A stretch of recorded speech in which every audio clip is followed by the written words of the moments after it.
Right, a couple of things. First of all, don't forget all the online support, the reviews. You've got the reviews, you've got the uh, online tests, exams, all this type of stuff.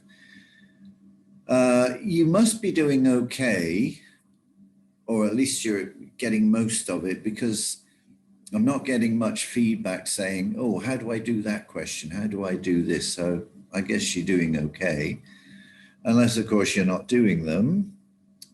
But anyway, I will be leaving them up there even after our course finishes so that you can review and go back and try again. So I'll share the screen.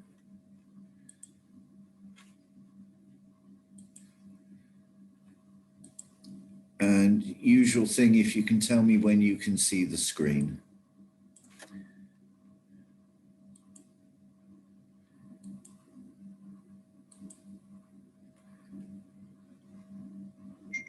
Okay. You got the screen now. Okay. So let's get to where we got to last time. Oops.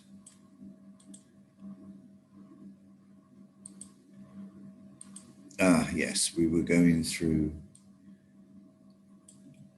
definitions.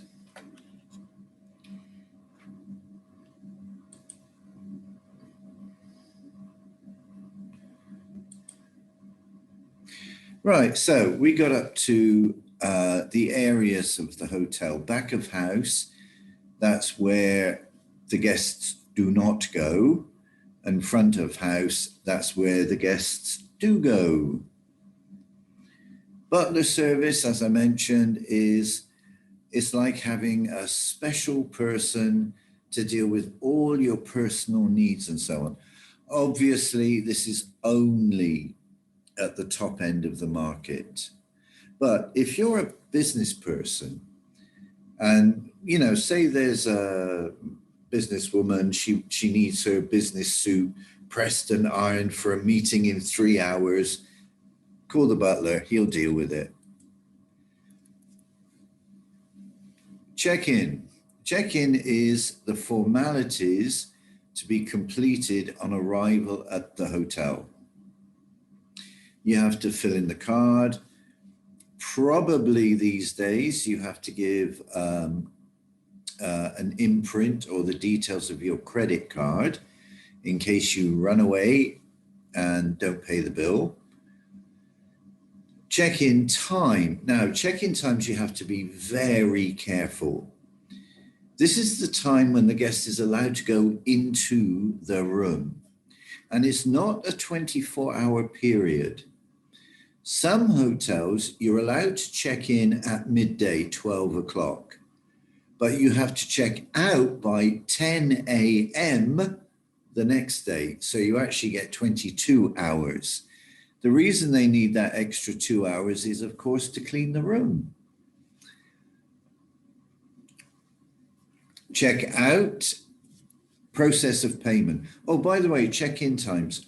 There are some countries where you rent the room by a 24-hour period, regardless of what time you arrive. India, for example, most hotels in India, if you check in at 3 o'clock in the afternoon, you have that room until 3 o'clock in the afternoon the next day. Check out is what you have to do when you leave the room. And we'll be talking about that in more detail because there's lots of different ways you can check out these days. Checkout time, I've just discussed. Checkout luggage or checked luggage. Most hotels have a small area where you can just leave your bags. So say, for instance, you're checking out at 10 in the morning, but you're not going to the airport till 3 in the afternoon. You don't want to carry your bags with you everywhere. So you can leave them in the checked luggage area and they'll take care of them until you're ready to leave.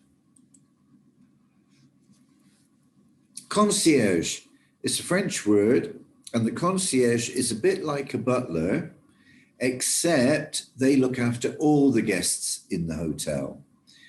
So if you want a theatre ticket, you want to go shopping and get a taxi, all these little things deal with the concierge. In some countries, they call the concierge a hall porter. Okay? Doorman. That's the guy at the front door who opens the door for you. Of course, nowadays they have to do a lot more. They take your temperature and all sorts of stuff. You may think a doorman is not an important position, but there used to be a hotel in Singapore called Raffles. And their doorman, a Sikh gentleman, had been there for years. And he had this fantastic memory. He'd see a person's face, know their name, and they come back 2 years later and boom, he could remember who they were. So you imagine you go to a hotel, 2 years later, you go back to the same hotel, and the first person you meet, the doorman, says, "Oh, hello, Mr. So-and-so. Welcome back. Nice to see you again." You're going to think, wow, am I so important? You're going to have a good feeling before you even walk into the property. And property is another name for a hotel. F&B, or food and beverage. This is the restaurants, the cafes, where you can buy food and drink. Okay, beverage means to drink. Front desk, or the reception desk. This is where you check in, you check out.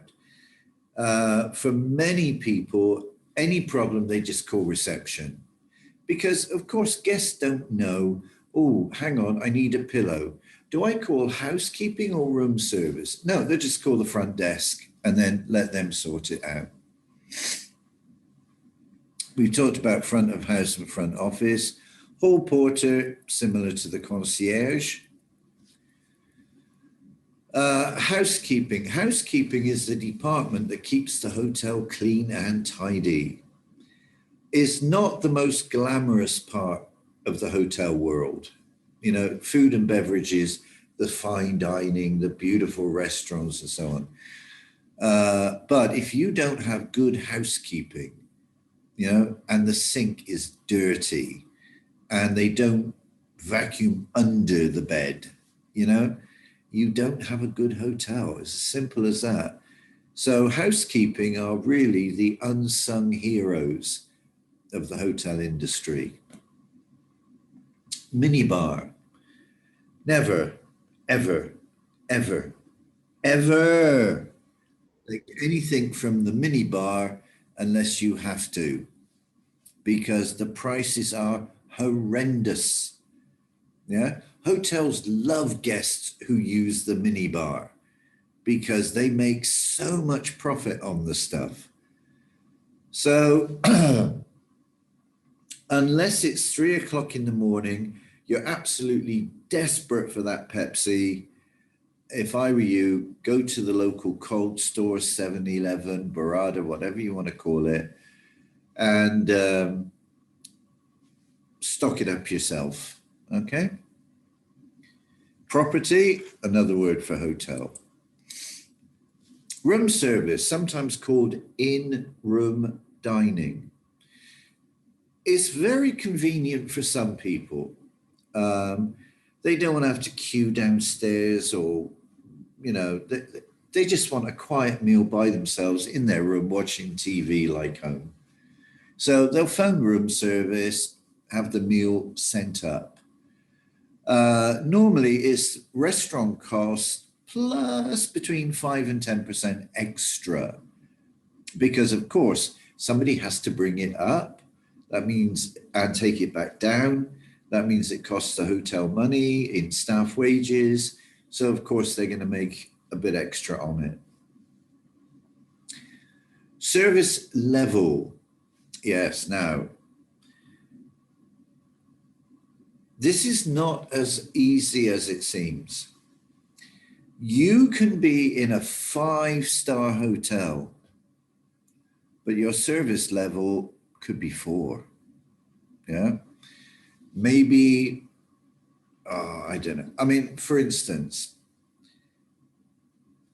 friend and I, we went to a restaurant a couple of days ago, outside, of course, because of COVID.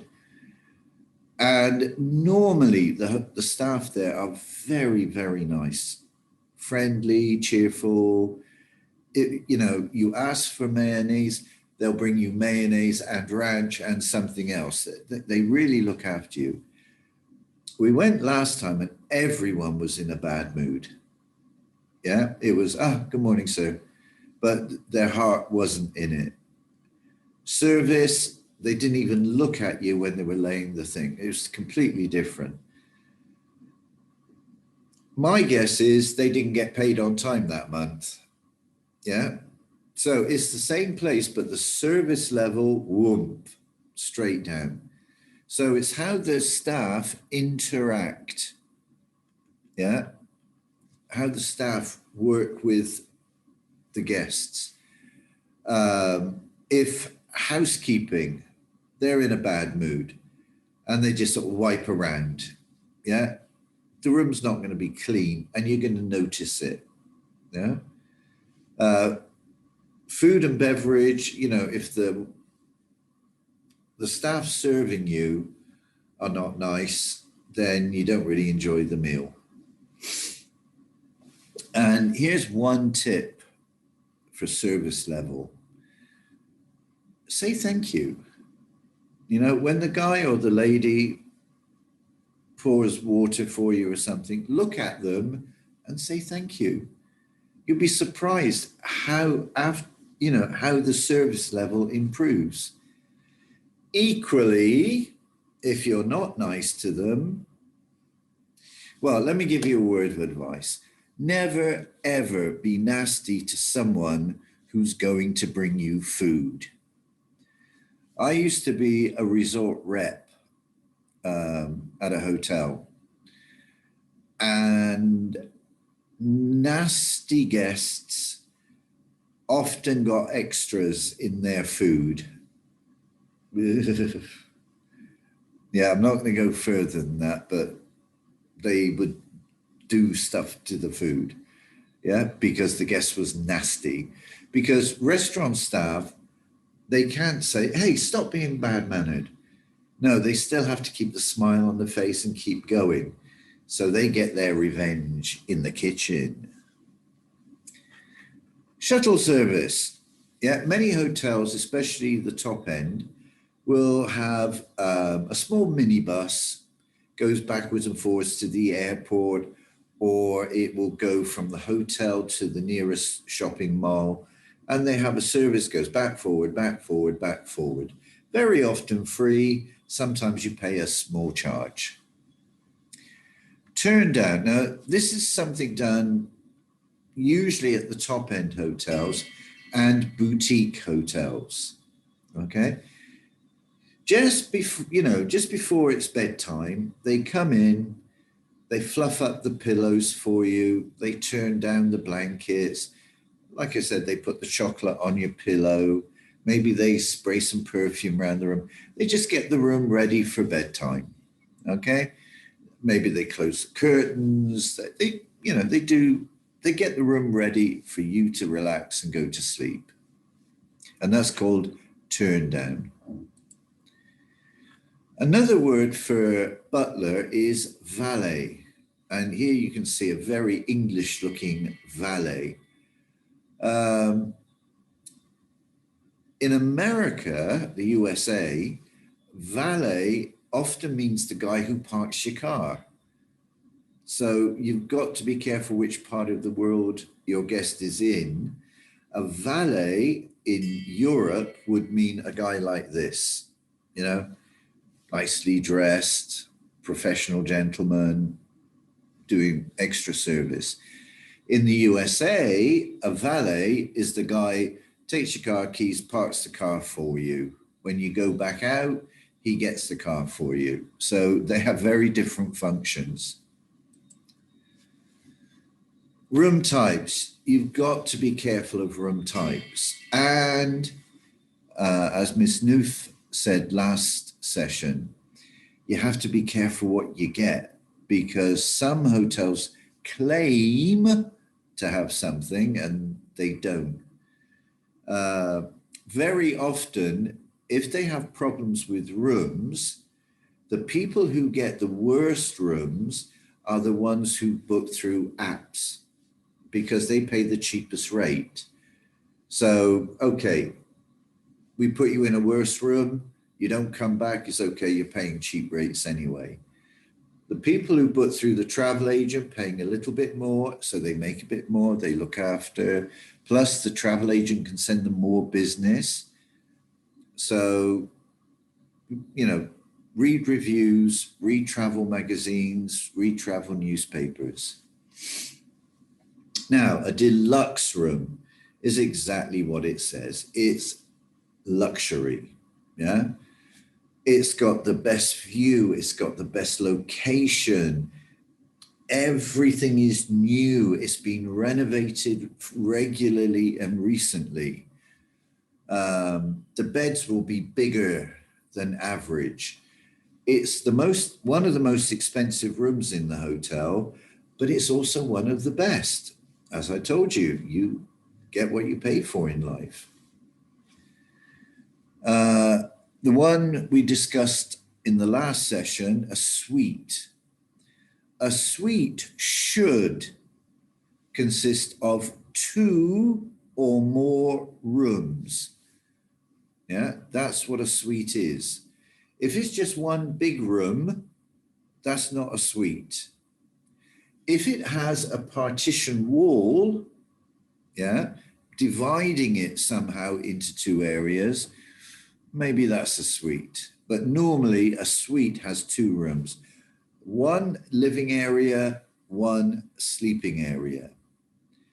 In addition, it may also have a kitchen area, very small kitchen area, maybe a microwave, almost certainly tea and coffee making facilities. Okay. Minimum room. This is the one that's at the back of the hotel, above the disco, next to the kitchen, so you get all the smells, all the noise. It's the worst one in the hotel. And these are the rooms that you usually get when you book on an app.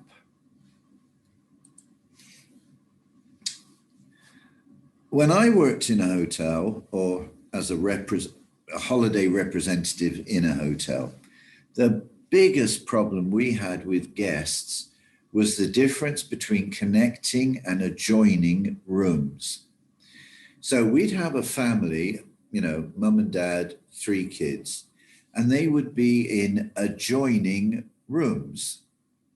Now, adjoining room means next door to each other. It doesn't mean you can go from one room direct into the other. In adjoining rooms, you have to go out into the corridor, along, and then in. A connecting room, is like this one. So here is a solid wall all the way down. That's adjoining, meaning next to. Here, there is a common door between the 2. So the parents can sleep here, leave the door open here, and the kids can sleep here. Yeah. Now, parents think often that adjoining means they can hear their kids. No, the kids are in a different room. So always be careful when you have families traveling together. Are they in adjoining rooms or connecting rooms? If they have small children, 3, 4, 5, it can make a big difference. If the children are 11, 12, 13, of course, it doesn't matter so much. Apartments. An apartment is basically this. It's a mini apartment, but instead of living there permanently, you just book it for a few nights. It's convenient. It means, say, for instance, you're traveling to visit family, relatives, and so on. It means you can invite them over for a meal. It's like an apartment. A double room. Double rooms and twin rooms, these are, again, things that get people mixed up. A double and a twin, you can sleep inside two people.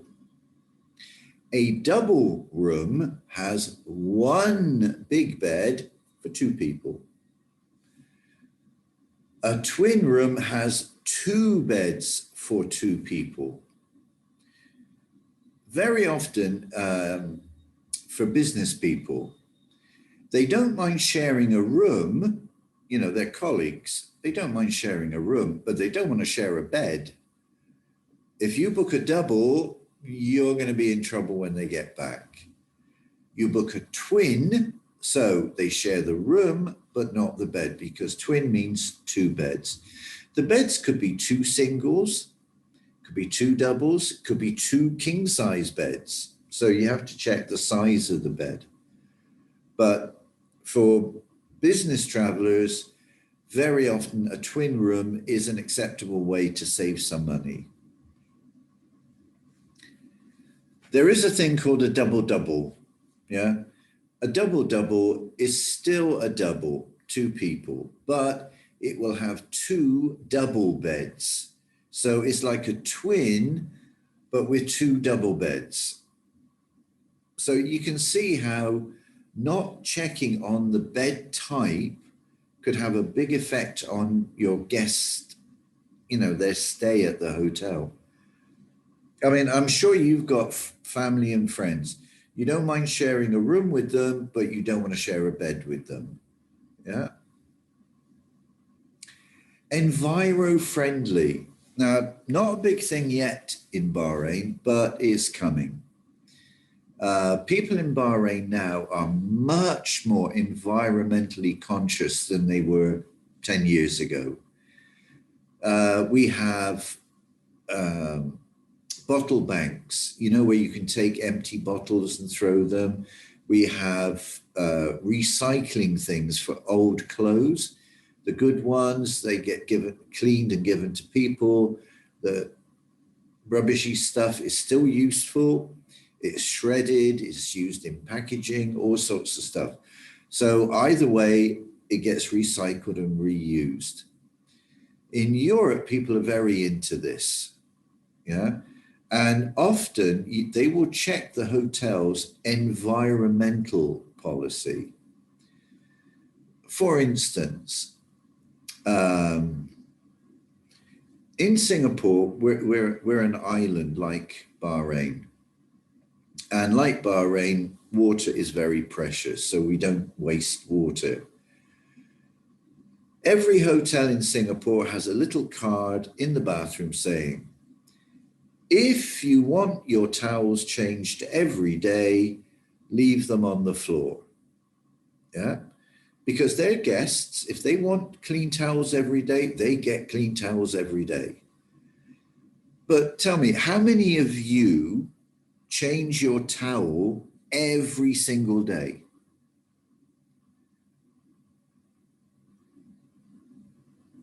Do you? No, not No. every single day. I mean, a couple of days and you change it. Fine. When you don't wash every day, the sheets, the blankets, the pillowcases, the towels, you save water. How do you wash? With chemical detergents. That creates pollution. So by reducing that, you know, the amount of washing you do, the more environmentally friendly. What sort of electric light bulbs do you have? Now, if you came to the, you know, our center, Origin Training Center, and you look up, all the lights, it's all very modern and, you know, indirect lighting and all stuff. But if you actually look at the bulbs, they are all energy saving light bulbs, because Origin has a policy of, you know, being as environmentally friendly as we can. We could do better. You know, everyone can always do better, but we do a lot of stuff.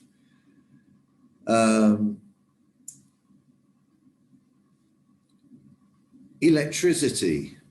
it costs money to buy electricity and generate it. And we generate it using oil or coal. Some countries like Germany, we get most of our power from renewables.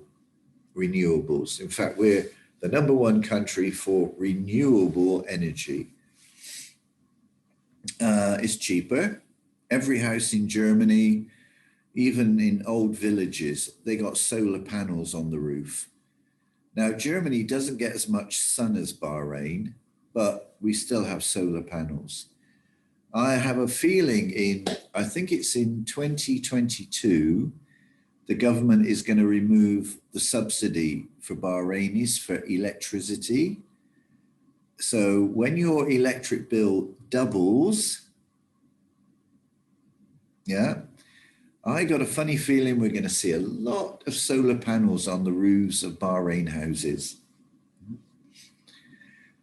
Hotels do this as well. They use solar panels to heat the swimming pool, not electricity. It's environmentally friendly. So enviro-friendly. Hospitality suite. Now, this is like a suite. It will have a living area, a sleeping area, but the kitchen or entertaining area is bigger. This is mainly designed for people who will be entertaining. Now, it could be a business person. It could be somebody who's going to their old hometown and they want to invite friends over for a meal or whatever.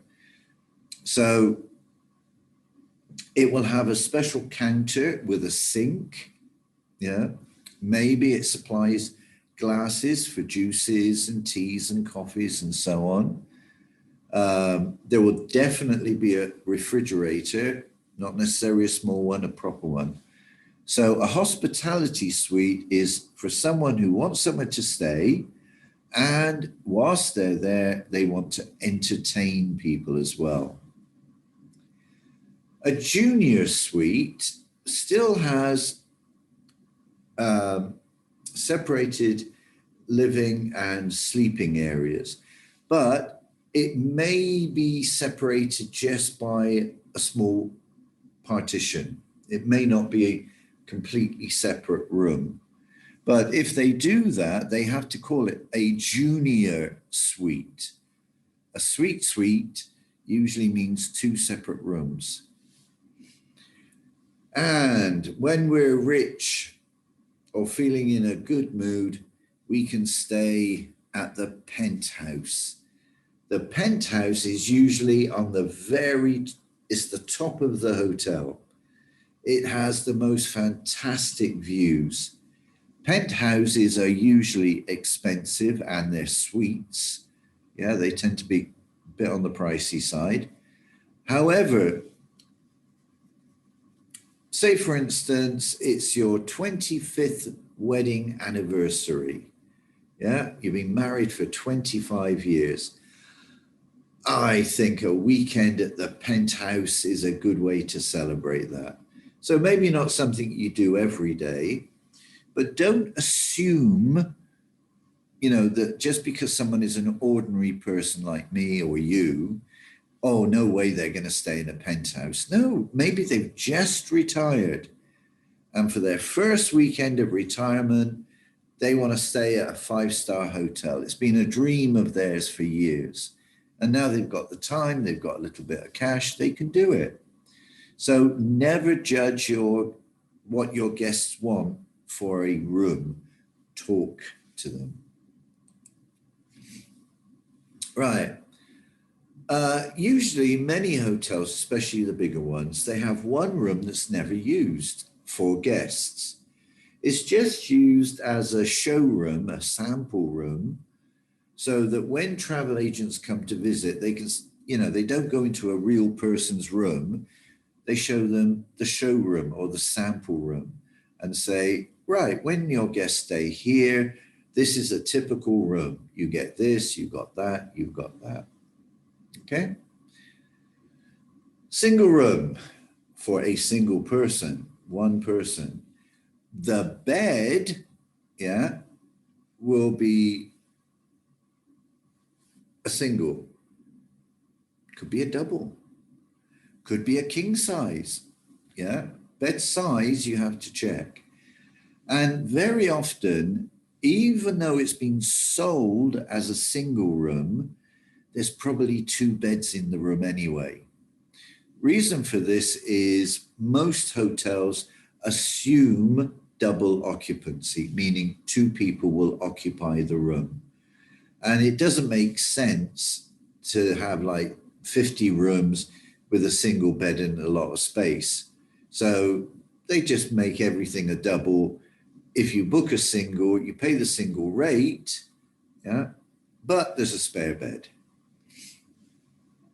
Smoking. Most hotels are non-smoking zones. They do have some area where guests can smoke. Very often not in their own room. They have to go to a special area to smoke. However, in some countries, yeah, they have floors and all the rooms you can smoke, a smoking room, okay? Japan, China, Hong Kong, you can get smoking rooms anywhere. Singapore, good luck on that one. If you can find a hotel that still has a smoking room, I'll be extremely surprised. Yeah. Personally, I think guests should be given the option. Yeah. I know it's a bad habit, but they are guests, they are paying. The facility should be available. On the other hand, you're helping them give up, maybe not. Right, twin room, as I said, with a double, main feature, two people. Usually, yeah, two twin beds, or two doubles, or two king size. So when two people want to share a room but not a bed, it's a twin. Okay, we've done single, full double just means a bigger double bed, full size. Now, we have queen size and king size beds, okay? In America, especially, the queen size and king size, all it means is just a bigger bed. Most people end up sleeping in one little area on the bed, but they've got the option of spreading out if they want to, okay? It's another little touch of luxury having a king size bed. Murphy beds. Now, Murphy beds are good for hotels. They're a bit short on space, okay? Because a Murphy bed, at night, you sleep on it, but in the day, it folds into the wall and you close the door and you can't see it. So it gives you a bit of extra space during the day, okay? Japanese style.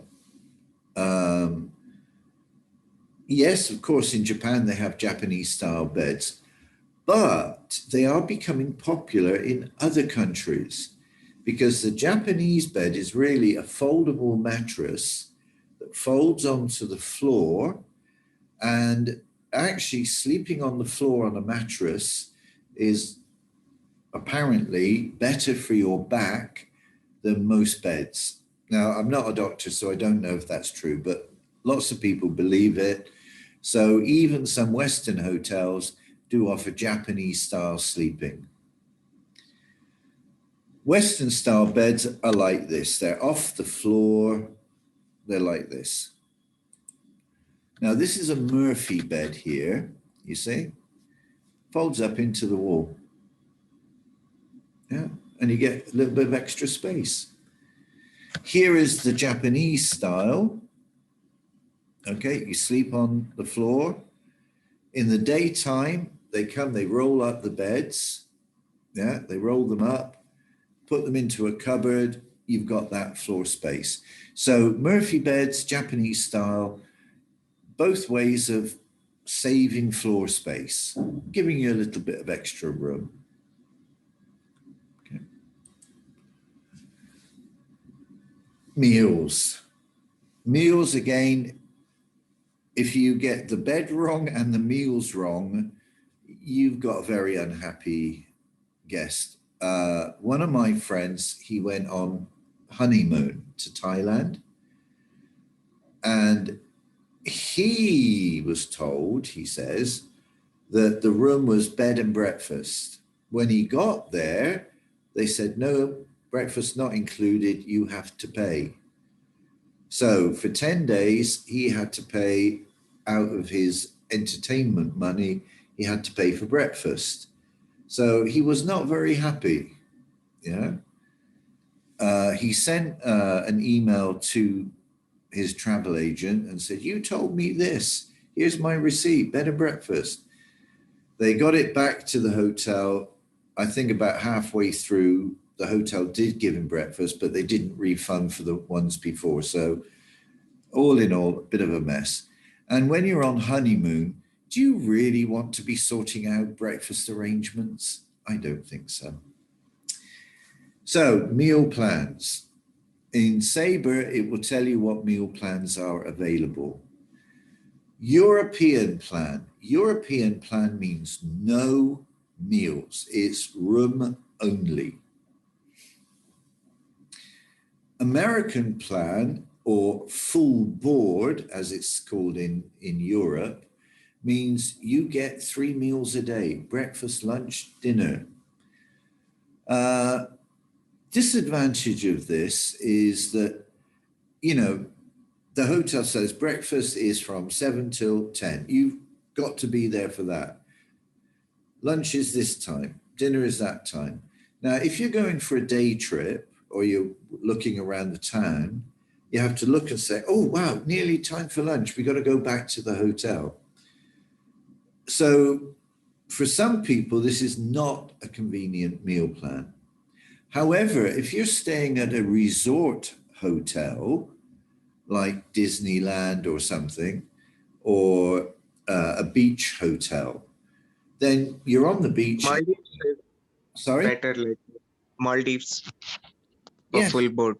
Maldives are often full board because you're on a little island. You've got nowhere to go. So going back for lunch is not a big deal. Again, you have to talk to your customers. Don't assume anything. Check. A popular one is modified American plan. In Europe, it's sometimes called half board. And it means you get 2 meals a day, breakfast and lunch, or breakfast and dinner, but not lunch and dinner. It's breakfast plus 1 extra meal, lunch or dinner. So obviously, if you're going to do exploring during the day, yeah, you have the breakfast, you have the dinner, and you don't take the lunch because you'll be traveling around having a look. Bed and breakfast means bed and breakfast. But what breakfast is included? There's continental breakfast. Now, continental breakfast is quite light. Croissant, coffee, jam, maybe some cheese, maybe a boiled egg. It's quite light. Or there's English breakfast. This is a heart attack special. Everything is fried. Yeah. The eggs are fried. The tomatoes are fried. The bread is fried. The sausages are fried. It's a heart attack special, but very enjoyable. Okay. Again, you're going to have to check with the hotel, depending on the country. If you go to Malaysia and it's a full breakfast, no worries, it's going to be halal.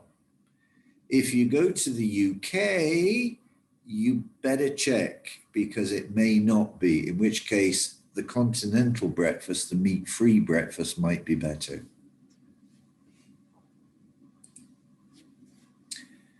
American breakfast, they eat some funny stuff in America.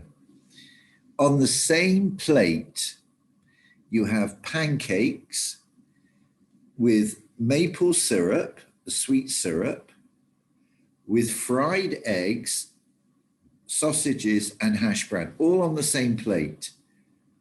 Yeah. So I don't know. For me, it seems funny having sausage, eggs with maple syrup, or I don't know. But the Americans like it. And if you've never had it and it's okay for you to eat it, then give it a try. You might like it. You never know. So American breakfast is full breakfast. It's got eggs, it's got bacon. And remember, nowadays, there's beef bacon, turkey bacon, just check it's halal, that's all. Pancakes or waffles with syrup, maple syrup. Do you know what maple syrup is? Yeah, they use it on For the pancakes. pancakes and Yeah, what- that's it. That's the one. Coffee, tea, fruit juice. So, there's a lot of difference between the meals. You need to check what the hotel is offering. It used to be popular before COVID is to have a buffet breakfast. A buffet breakfast is they just lay out all the food and you help yourself. So, you can say, yeah, I'll have the eggs, but I'm not sure about that. That might not be vegetarian. I'll go for this, So that's very convenient. Obviously, buffet breakfasts are finished until COVID is gone. Now, Japanese breakfasts really are in Japan only, okay? Miso soup. Personally, I like miso soup, yeah? I like fish and pickles and rice, yeah? And when I lived in Singapore, yeah, sometimes I had them for breakfast. On the other hand, I cannot see the average Bahraini thinking this is a good breakfast. Yeah, it's way out there. But don't worry, if you have guests going to Japan, they also do Western style food. They'll give you the option of both. Two important things here. A la carte. A la carte means a meal where you order direct from the menu, item by item. Okay? In other words, a la carte means pick from the card. Then you have table or table d'hôte or de hôte. Okay? Don't worry about pronunciation. You're not here to learn French. What that is they give a fixed price for a meal. So they'll say soup, main course, dessert, coffee, one price. But they tell you what you can pick. So soup, pea soup, mushroom soup, chicken soup. Main course, fish, meat, dessert, blah, blah, blah. So that's a table de hôte, okay? A la carte, you pick each item. Table de hôte or table de hôte, you just take what they have. Obviously, the table de hôte or the table de hôte is cheaper because they can make lots of meals. It's cheaper to make 5 meals than it is one. Buffet, yeah. The advantage of buffet in the old days was it's all you can eat. You can eat, you can go in there the first person. You can be the last person and spend the whole time eating. It doesn't matter. When I was younger and did a lot more traveling, I used to love buffet breakfast because I would eat a good breakfast on the buffet. And usually it means I don't need lunch. So I could save money not having lunch and then I'd go back for dinner. Right. Where do you get your information on hotels? Well, the internet is still a good source, but always double check everything. Now, I am not suggesting that websites deliberately lie, but everybody has their own way of looking at things. You know, the BBC, when they look at the news, they look at it from an English point of view. If you watch CNN, they watch it from an American point of view. So what's important to an Englishman may not be important to an American. So the English news leaves that bit out, but the American one includes it, and vice versa. It's not people are deliberate. I mean, sometimes they do lie, but generally it's just perspective. What one person or one company may find a wonderful location, somebody else may hate it. So you usually have to research from at least 3 different websites. Put together the information, see what they have in common, and then you can build up a picture. A GDS, you see, most of the information supplied to the GDS, like Sabre, is supplied by the hotel. Now, is the hotel going to tell you that next door we have a disco and next door, the other side, we have a supermarket? Yeah. And they're both open 24 hours a day. They're probably not going to mention that. Yeah. So again, do your research. Yes, you can look on the GDS and look on the hotel's website and look on another website, like a review website, TripAdvisor or something. But the trick of nowadays is filtering out the rubbish from the good stuff. Yeah. And I think you've all heard about the controversy, the discussions about social media, how 80% of the stuff on social media is rubbish and people believe it.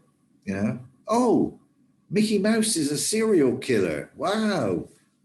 Forward, you know, that's all it takes. You don't have to use your brain for social media. You are going to become professional travel advisors. You do need to use your brain and work things out and check and verify. And like I said in the last session, one of the best sources you can have is to talk to your guests when they arrive back from a resort. What, you know, they're flying with an airline. Yeah. You don't know much about the airline. Ask the passenger, what were they like? Now, if they're a budget airline, yeah, LCC, what does LCC stand for?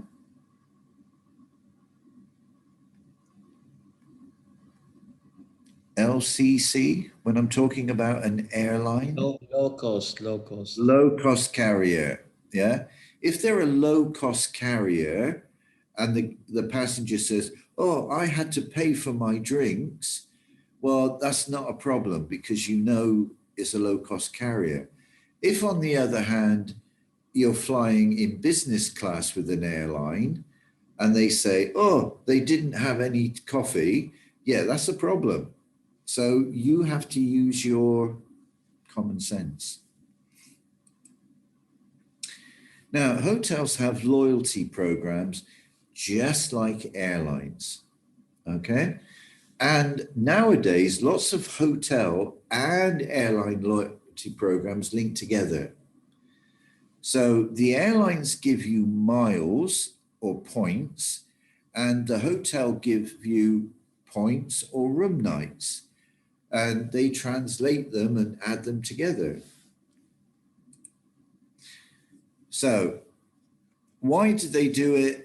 Both of them, they do it to keep customer loyalty. They want you to come back and spend more money with them. So if they give you something, there's a better chance you might come back. For hotels, they have different ways of working out how they give the return. Some, you get points for each night you stay at a hotel. So every night you stay, you gain 50 points, okay? Or they might say, for every $100 you spend at the hotel, you get 50 points.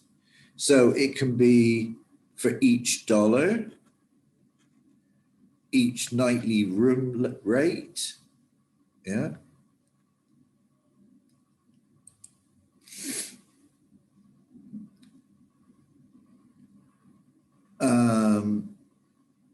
Again, there's no standard, you know, this is a reward system, so there's no rules. Hotels give what they want.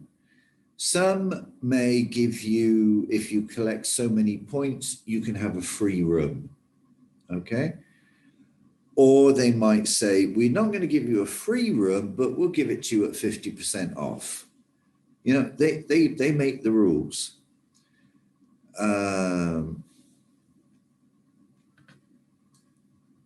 Right, now, here, a big thing, peak periods.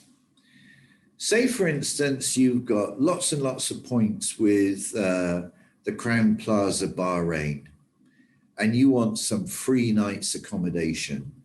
Do you think they're going to give you free accommodation during the Formula One races?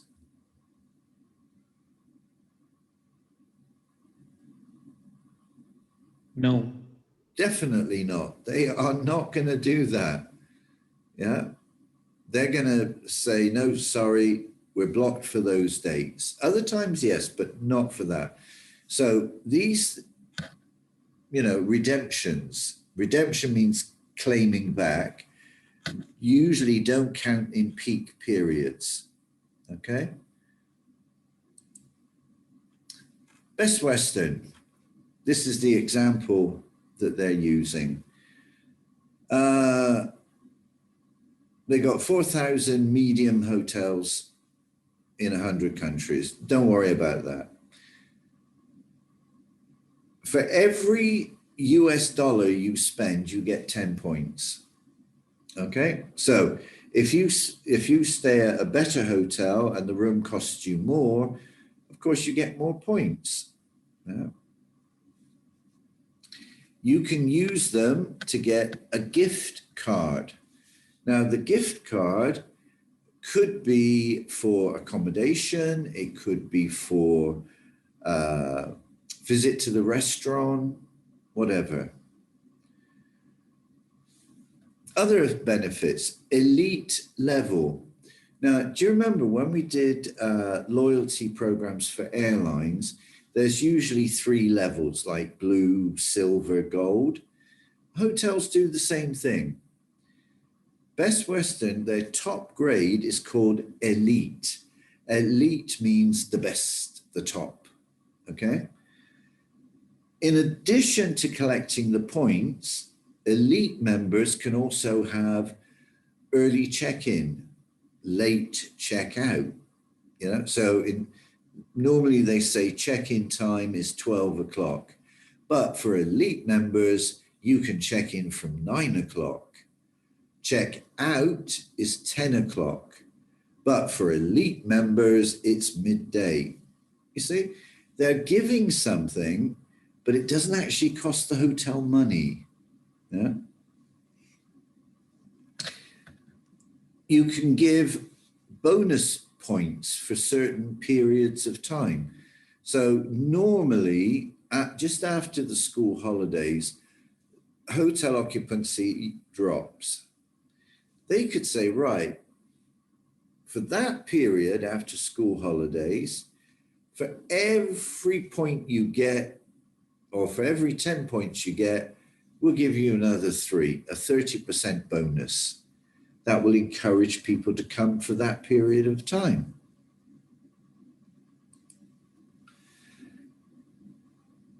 Carlson Group. Yeah. Now this is a bit more upmarket, you know, not middle, it's more upscale. Not the luxury ones, but upscale. They have 6 tiers, 6 levels of membership for their loyalty program. That's a lot for you to remember. Now, one disadvantage to the travel agent is that if a guest is using their loyalty points to pay for the hotel, you make nothing. Okay, there's no commission on free rooms, in other words. Okay, so you can help them book it or whatever, but you're not going to make any money on it. But if it's a regular client and they stay there regularly, this could be part of your customer service policy. So these people, yeah, 9,000 points, and you can get a free night at the lower end. 50,000 points, you can go up to the Radisson Blu. Now, for the average leisure traveler, this doesn't really help us much because how many times a year do we stay at a hotel? Yeah. But what about that business person? Yeah, who's always traveling on business trips? Yeah, this could be useful for them.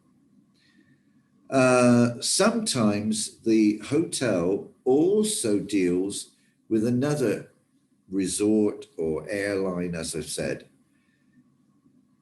The Club Carlson deals with Club Med Resorts. Club Med is the new name for Club Mediterranean. It's a bit of an upmarket resort tour operator, okay? So hotel points can be used on airlines. They can be used for resorts. Sometimes 2 or 3 hotels get together and say, you can use your points at any of us. You have to read everything they say in their brochures. Hilton Honors. Yeah. Now, this is probably one of the more common ones. If you stay at Hilton, you get a Hilton Honors, okay? 10 points every USD spent, okay? You can use it not just for the Hilton Worldwide brands, but also some you might not have thought of. The Conrad, the Waldorf Astoria is a hotel owned by the Hilton. So a hotel's name doesn't always give you a clue who owns it. Okay. Have you heard of the Waldorf Astoria? No, it's a big fancy hotel in New York. Look it up. Hyatt Gold. Somebody coming or going? Going, okay. Right, Hyatt Gold. You've all heard of the Hyatt hotels. What I would suggest to you is when you've printed out the IATA book, or you've got your copy or whatever, find the section, it's module 18.2.1, and just highlight the name of the loyalty program. Don't worry about how many points you get for this hotel and that hotel, okay? Or you get 90,000 points, you can stay there. Most important thing for you is highlight Hyatt Gold Passport. That's the loyalty program for the Hyatt. Marriott Rewards, 10 points or 2 airline miles. So you should remember hotel points can be used for airlines or resorts or other facilities. IHG Priority Club, again, just to highlight this, okay? Might be a good idea if you highlight the names of the hotels involved, just so that when you're flicking through, yeah, or you're doing it on PDF, because remember, you can highlight PDF as well. You can just go straight to this, okay? There's no, how can I put it? There's no real life value in you memorizing how many points for every single hotel program. There is value in you knowing they exist. There is value in you knowing what can they be used for. There is value knowing that when you make a reservation on Sabre and this passenger has, the Hyatt, the Hilton H Honors or the Hyatt Gold, you have to put in their number so that they can redeem their points. Okay, Starwood preferred guest. Okay, which hotels are in the Starwood group? Whoop, down here. Highlight, highlight. This is important. What's the common characteristic? The hotels are basically telling the guests, come and stay with us.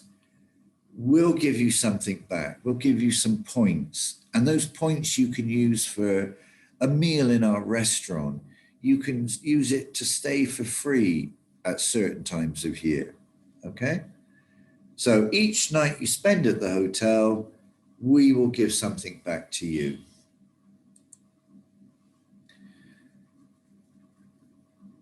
Right. Which type of hotel caters mostly to travelers with a long layover? What do I mean, a layover? Do you know? Like a long transit. Thank you. Perfect. It's a long transit. So somebody's got a long transit. You can stay at a spa, a motel, a boutique, or an airport property. Airport property. It's the airport property. Yeah. So layovers is an Americanism. It's an American word for a long transit. So you've got 6 hours. You want to sit around for 6 hours, or you just want to stay in the hotel room, have a shower, lie down, watch TV, might be worth it. Hotel ratings, yeah, have a standard worldwide acceptance standard. So a 5-star hotel here is the same standards as a 5-star hotel in another country and another country and another. In other words, the star system is exactly the same for every country, everywhere in the world. True or false? False. It is definitely false, absolutely. All suite properties, that means every room is a suite. They don't have normal rooms. Are small, upscale, first-class apartments catering to student travelers. True or false? False. It is false. Everything is true except that word student. If that said business travelers, then it would be true. So be careful in your exam. Read carefully, because that whole first line is correct. It's just that one word. Now, some hotels, they offer nutritional advice. Nutritional means diet. They offer you advice on having a good diet, eating well, and so on. They do physical fitness, health facilities, and they are called Spas. spas, yes. When you go to a hotel, they have soap, they have little bottles of shampoo and so on. What are these called? Amenities. Yes, amenities. Right, which of these terms is not related? Hang on. Front desk. sorry, this one's wrong.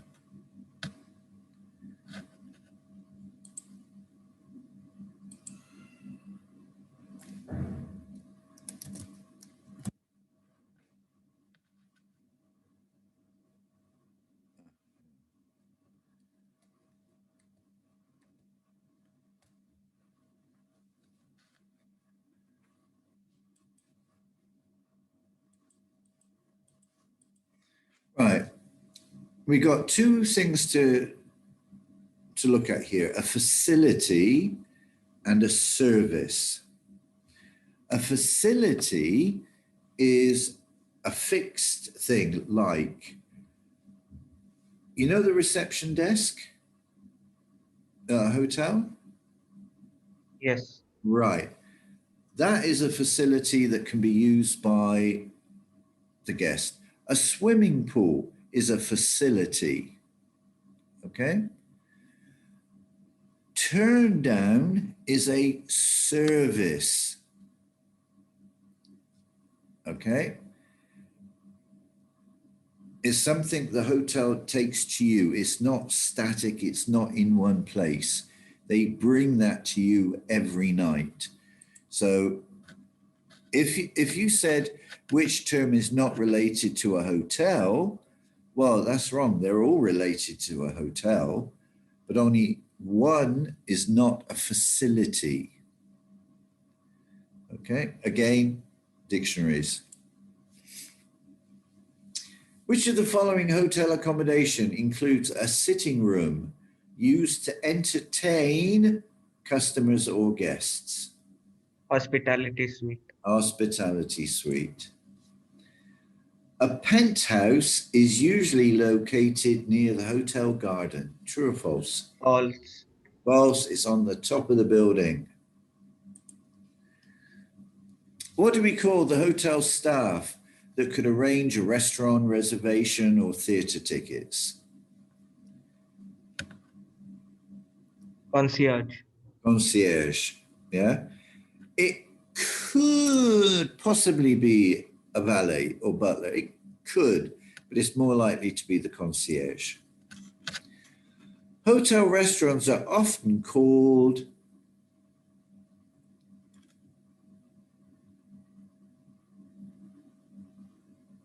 outlets. Okay. Any F&B operation in a hotel is normally called an outlet. Okay. Right. The Gold Passport loyalty program is